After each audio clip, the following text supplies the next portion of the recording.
Happiest birthday, Janine. Sorry, nalita ko, pero at least naalala ko pa rin yung birthday mo. God bless you always. Stay humble and pretty and sexy. We love you.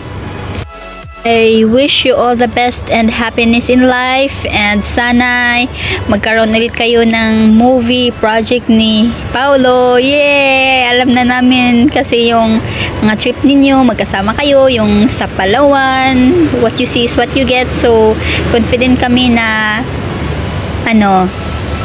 may forever sa inyong dalawa. Char. Ako gusto ko lang na eventually when I settle down na kami na forever.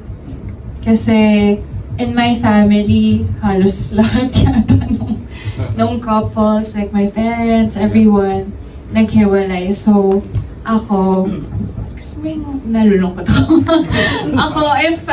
When I get married, sana, forever. Oh. Noted.